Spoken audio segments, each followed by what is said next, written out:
Magandang tanghali po. Oras na para sa may init na balita. 6 na araw na lamang bago ang undas, nag-inspeksyon na ang mga otoridad sa ilang bus terminal para paghandaan ang inaasahang dagsa ng mga pasaherong magsisiuwian sa mga probinsya. At sa inspeksyon kanina, ilang bus ang nasampulan at tinanggalan ng plaka dahil sa sari-saring paglabag. Mula sa Araneta Center Bus Terminal, may ulat on the spot si Chino Gaston. Chino. Connie, Rafi, pinangunahan ni LTFRB Chairman Attorney Winston Hines ang bus terminal inspection sa Pasay at Cubao ngayong umaga. Ilang araw bagong inaasang dagsa ng mga tao pabalik ng mga probinsya ngayong undas. Mga bus na mali-mali ang papeles, kolorum o di kaya hindi pasado sa roadworthiness inspection. Ilan lamang yan sa mga nakitang violations ng LTFRB sa ginawang inspection sa mga bus terminal sa Pasay City kaninang umaga. Ang ilang bus nakitang basag ang mga windshield at hindi na dapat bumiyahe.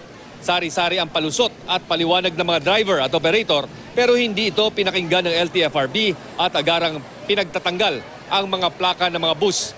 Nasita din ang mga terminal na may mga palikuran na sumisingil ng pera para magamit ng mga naghihintay na pasahero.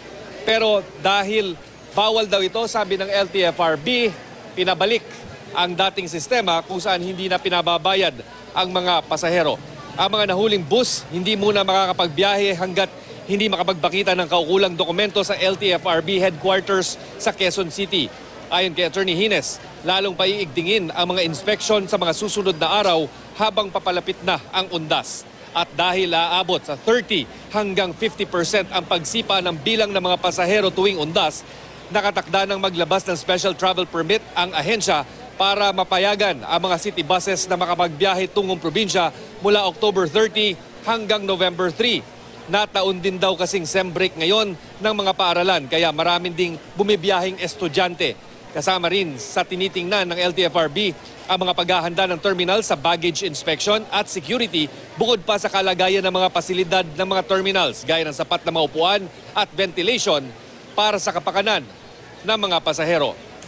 Nakiusap din si Attorney Hines dito sa mga operator at may-ari ng mga small to medium size na mga bus companies na sumunod na lamang dito sa mga patakaran at alintuntunin ng LTFRB para hindi na rin maabala ngayong undas at syempre para na rin sa kapakanan ng kanilang mga pasahero.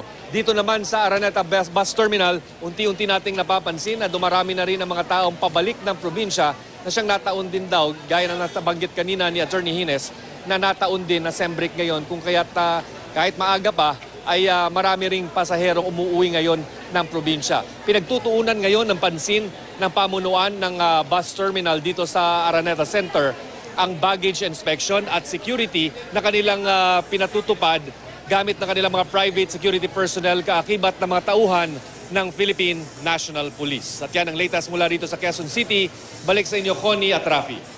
So, Chino, napansin ko lang yung binanggit mo na basag yung salamin ng isang bus at bumibiyahe pa rin. So ibig sabihin, bago nito inspeksyon, nakakabiyahe itong mga bus na ito at pinapayagan ng mismong terminal, Chino? Yes. Tama ka dyan, Rafi. Kaya ito'y nasita kaagad ng LTFRB dahil hindi dapat ito papabiyahihin. Pero napag-alaman, batay dun sa investigasyon na ginawa naman tauhan ng LTFRB, yung bus na nakikita nyo sa inyong TV screen, yan pa ay galing Samar. Samar pa daw nangyari noong October 15. Ito nga aksidente kung saan nabasag ang kanyang windshield.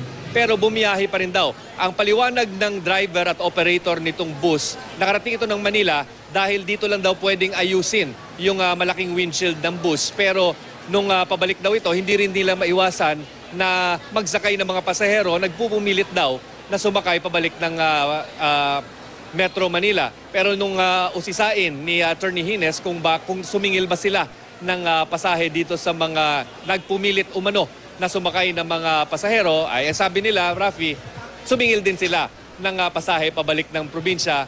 Batay na rin doon sa regular na fare na kanilang sinisingil sa biyahe mula Samar hanggang Metro Manila. Rafi. At Chino, doon naman sa mga palikuran na naniningil, ang sabi, di ba, ibabalik na doon sa walang singil yung mga palikuran na ito. Alam naman natin na halos lahat ng mga terminal ganito. So ganito na rin ba ang patakaran? Wala na dapat sisingilin sa mga pasaherong gagamit ng kanilang mga palikuran, Chino? Tama ka dyan, Rafi, yung pagpapaalala ni Attorney Hines at iba pang mga tauhan ng LTFRB, bahagi ito ng binabayaran doon sa pasahe yung paggamit ng matino na mga pasilidad, whether proper ventilation nito, tamang upuan o malinis na palikuran, kasama daw ito sa serbisyo na dapat ibinibigay ng mga bus terminals at maging ng mga bus companies sa kanilang mga pasahero. So sana, Chino, sa mga nanonood sa ating mga terminal ng bus, na naniningil ng kanilang mga pasahero, dapat wala na pong sisingilin ayon sa LTFRB. Maraming salamat sa iyo, Chino Gaston.